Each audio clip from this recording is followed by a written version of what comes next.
On this episode of Wellesley One-on-One, Steve Biondolillo is the founder and president of Biondolillo Associates in Wellesley, a marketing and consulting firm dedicated to helping nonprofit organizations build special event fundraising programs. He is also an accomplished writer, speaker, and until 1982 was an elite freestyle wrestler at the international level.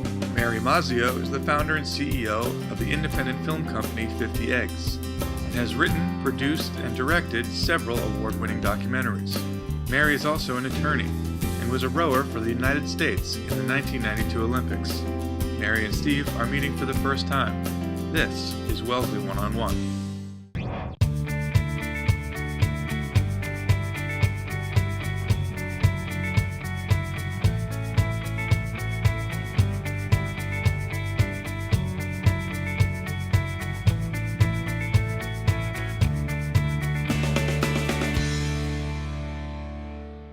Steve. Hey, how are you? Nice to meet you. How you doing? Doing well. Good. Yeah.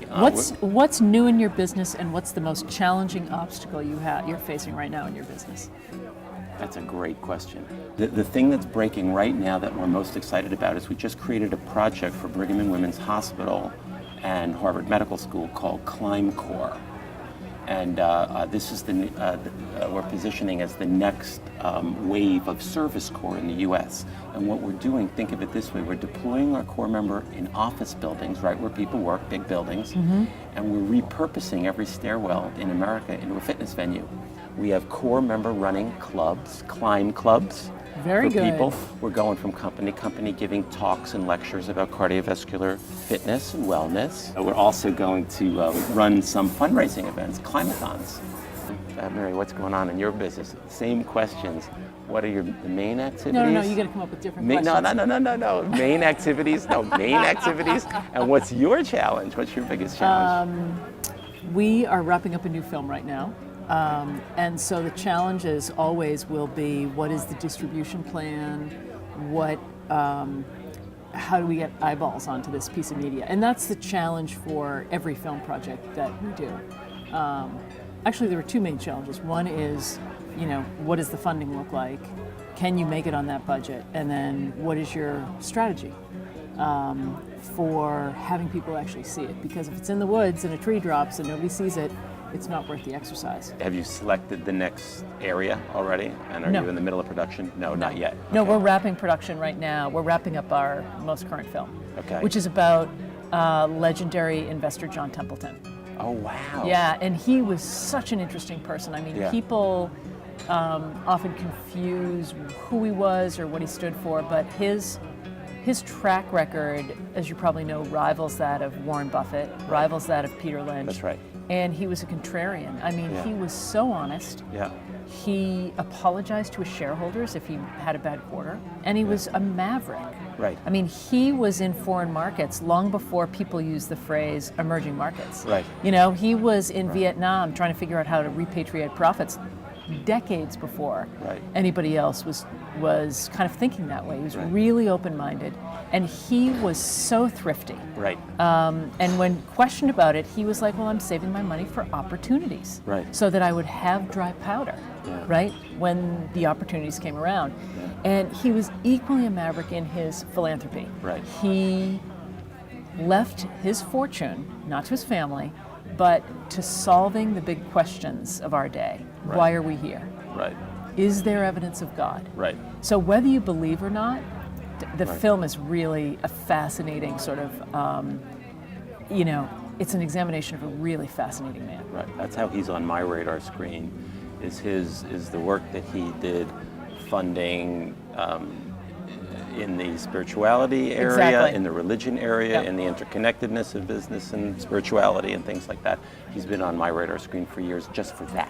Interesting. Not for other things. So what a great subject. So what for a you. great subject. And, What a great subject. And the Templeton Foundation, they funded one of my prior films, 1098, which was about inner city kids from all over the country that enter into a business plan competition, and what do they learn, and why does that dramatically change their lives? Right. And so they gave us a serious commitment to reach disenfranchised kids. And so when we had a conversation about doing this, I said, absolutely, this will be fun. And did Gerrard College ever come up on your radar screen, Stephen Gerrard, as No. a philanthropist?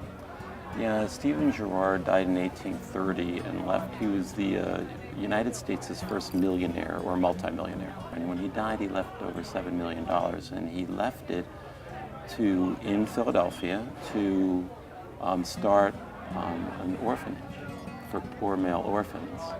And Male. Male, of course, because, it was 1830. So, that there wouldn't have been a thought otherwise, at that time.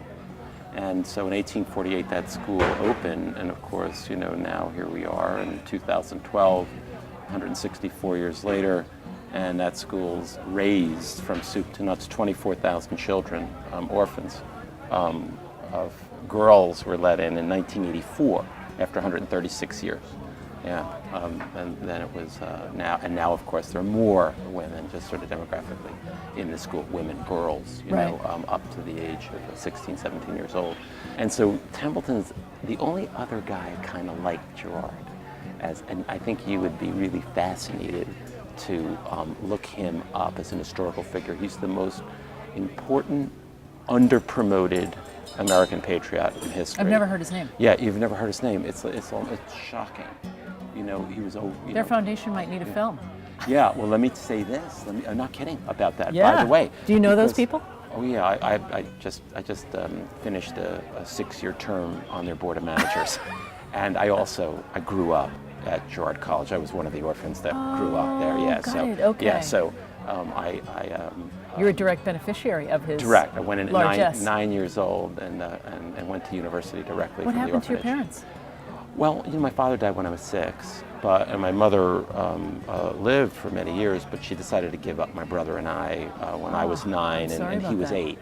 Yeah, tough, a woman left with, I think, a 6-year-old, 5-year-old, and 7-week-old without any benefits. There's no insurance, no veterans So she really benefits. couldn't feed you. Right, that's it. And so, there was a dwindling circumstances over a 3-year period. And then let me give the boys up. So I was made a ward of the courts and placed in this. Are you close with your brother? Close enough. We didn't grow up together technically because we went in at 9 and 8, and you're raised in age groups inside, And so I was a ward of the courts from 9 on until I was 21 actually. But lived at Gerrard. And this is a privileged way of growing up. It's something that one needs to understand. Where it's really difficult to be is in the foster care system. It's just difficult. It's not a system that's easy to manage because you're placing thousands of children That's terrible. in environments that you can't see them Right. and know what's really happening, Right. and let alone be proactive in Right. the way they're being reared. When you can grow up in an institution, and there are a few of these that you might be interested in, again, maybe as an outgrowth of your work with Templeton. You've got Gerrard in Philly, you've got the Hershey School, the Milton Hershey School, you've got Boys and Girls Town. When you get to grow up in an institution, think of it as private school for wards of the court. So, It's interesting you say that Yeah. because I was called, Yeah. it's funny, by a philanthropist in Texas and Yeah. then another philanthropist in Atlanta and recently some people in West Virginia. How do you solve the excruciating poverty of the rural poor, the inner city, where the parental structure has either been, completely obliterated by drugs? What do you do for these kids? They're in such, terrible conditions at home, right? The poorest of the poor. Right. The parents are not equipped to be parents. Correct. What do you do? And I was sort of thinking, boarding school, and that's really what you're talking about. Yeah, that's exactly. You kind of need this great experiment again, Right. but the institutions can't be Right. like out of the Charles Leonardo Dickens. DiCaprio movie, right? Like, Charles Dickens. So you don't want. Yeah, You don't want exactly. to, and they're not. please, sir. Yeah, please, sir. Yeah, more. Right, yeah, more. No. I'm still hungry. What we have to do is get you to Gerrard and Hershey and Boys and Girls Town. These are fabulous institutions, and so the children are, primarily wards of the court, or Yeah. certainly passing every standard of Are poverty. they moving on to college? In our particular orphanage, 100%. I mean, that's 100%. That's huge. Yeah, 100%. And so that could Yeah. be a really Yeah. interesting discussion with a huge Yeah. policy angle. Yeah. Because Philanthropists everywhere are so frustrated with the educational system. And how do you, but it begins, you talk to any educator, begins and ends with that poverty piece. Right? Like, you have a kid coming to school hungry. You have a kid that's like toxic stress. How do you, and there's really interesting research coming out of Harvard around brain development 0 to 4, that toxic stress, and you know this, I mean, you went into the orphanage later, but that toxic stress seriously limits your ability, like, to think creatively, to be smart. Of course. And so you think about that 0 to 4, that's where, and you know, it's funny, I had a conversation, I was so lucky, one of our guests at Thanksgiving was one of the kids we filmed in our movie 1098. He was a young boy, he's now a young man, south side of Chicago, homeless, foster system. He got to Morehouse College on academic, he was failing out of school, found that he could, you know, this business plan competition, he was like, oh, this is really, I can make money, I can be self-sufficient. Long story short, he's now at Yale Business School. Incredible story. And I said to him, I said, you know, how do you solve this problem? And he said, well, there's bacterial poverty, and then there's viral poverty. Bacterial poverty is if you give a family, let's say you're working poor, $150,000, they're going to know how to invest it for the long term.